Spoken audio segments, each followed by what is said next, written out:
And welcome to the Wingmen, as we will be talking with Andrew Morse from Ocean State Rising. Anchor Rising. Anchor Rising and the Ocean State Current.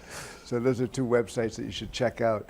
And Sam Bell writes for RI Future, but he's from the Rhode Island Progressive Democrats. Thank you for coming in this morning, gentlemen, and pinch hitting. So we're talking a little bit about Buddy Cianci. You say that he's an exciting figure because everybody else is kind of a dud. You say that he is he's got some democratic principles that even our so-called Democrats don't have. No, what I think is that he's a conservative. He's a former Republican. His policies I strongly disagree with. He essentially ruined Providences pension fund by refusing to pay its full contributions.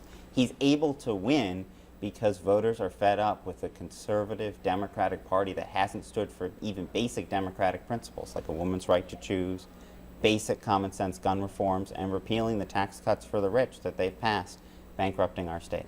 He's no conservative, right?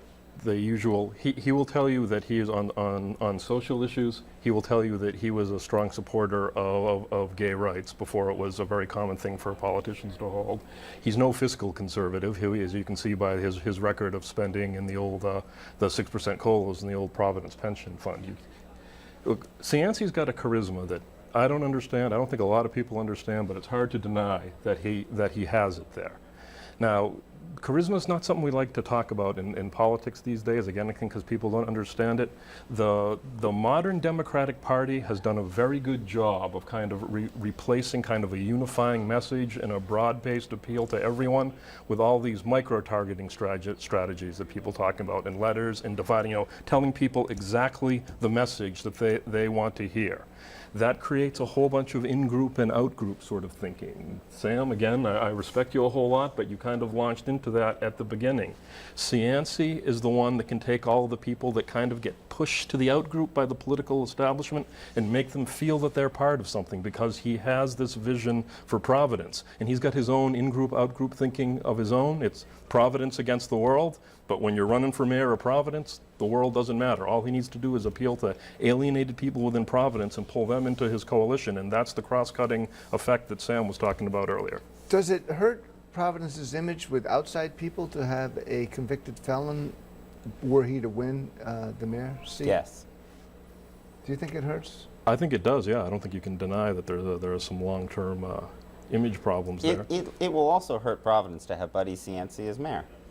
Because of his policies? Because of his policies. He was able to get a lot of stuff done that some of the other mayors weren't, and I give him credit for that.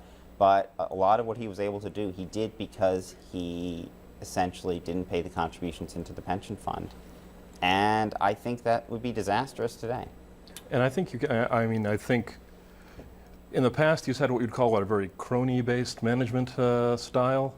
I think it's a little bit crazy to think that has changed all that much. I don't think it's changed that much. Yeah. But again, if you look at the message that all of the other candidates are saying, obviously no one's saying I'm going to be a corrupt guy that's going to pay off my friends, but it's all very right. They're all saying, we're for jobs in the economy and don't worry about the details. Me and my buddies we'll take care of that. I don't think it's a great point of differentiation. I don't know that's entirely fair. You have very different candidates in the Democratic primary. I think if someone like Jorge Alorza or Brett Smiley comes out of that primary, you have a new, fresh face, somebody who's not part of the establishment machine. It's going to be very hard for Buddy Cianci to paint them as part of the problem, as part of the establishment machine, Democratic machine he's always run against.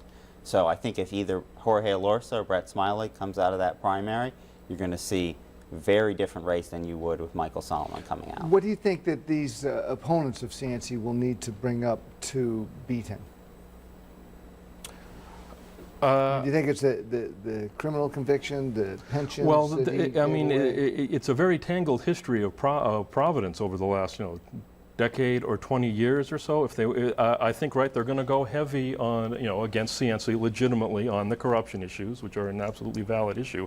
Cianci's going to come back and he's going to point it all back to David Cicilline and say, look at the awful mismanagement that he was doing, and the only difference between me and him is he didn't get caught, and you're just all supporting him because he's got the right party label after his name. I think that's going to be a pretty strong argument, because I don't think people are entirely happy with the fact that they haven't been able to make David Cicilline Cicilline pay for the mistakes that he had. Again, I'm not saying right or wrong here, but I think that's how the campaign's going to play out. Do you think Cianci will have to criticize his predecessor, Angel Taveras? I'm sure Cianci will criticize Angel Taveras. I'm sure. But the early But I indications think- are he's I going to think- try to blame it all on Cicilline, and he's going to, and I think it's going to be kind of an olive branch strategy where I don't know how well planned it is, but it's going to be a tacit deal with Angel. If you don't come too hard after me, I won't come too hard after you, and let's all blame the guy in the middle.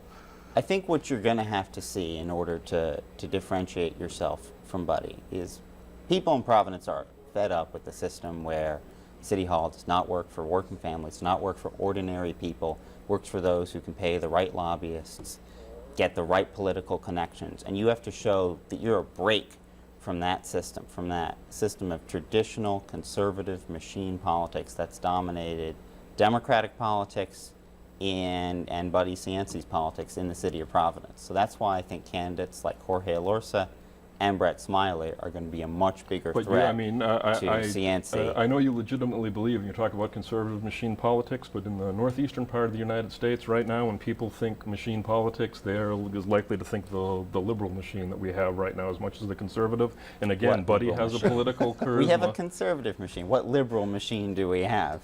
Well, I mean, he's saying, Andrew, that the conservative machine is run by the Democrats. You say? Right, but I don't think that people, I think they're going to see a Democratic candidate out of Providence. I think there's a lot of people that Buddy's going to appeal to that aren't going to see any Democrat as a break from the past. Yeah, but isn't his demographic sort of died off and moved out? And I mean, Well, that's the X factor here is that for Cianci to make his charisma work there, right? That's a very, it's a very labor-intensive, going the 8 campaign events a night here and going shaking hands and convincing people. And the question is at his age, does he still have the energy to really do that, to get the, what does he need? 32, 33% to maybe win in a 4-way race? yeah. Now, he claims that he claims he has the on-the-ground political skill, that if he shows up at enough places, he can peel off enough voters from the other coalitions to get himself over the top there. The X factor is you have the energy to do it still. Yeah, and is he willing to put in the work? I mean, seems to be what it's going to be. You want a last word here, Sam? Last word? Well, I think this is going to be a very exciting mayor's race, but I want to say that don't underestimate the importance of the Democratic primary, because who comes out of that primary really determines whether we have a candidate who can show a real difference from the conservative machine politics that Buddy Cianci has always beaten. If we have a face, a fresh face, a clean face, one who breaks from the policies of the past, you're going to see a candidate who can beat Cianci. Well, gentlemen, thanks very much for coming in. We'll have to have you in again. Thank you. Good job. That's the Wingmen this week. Thanks for watching.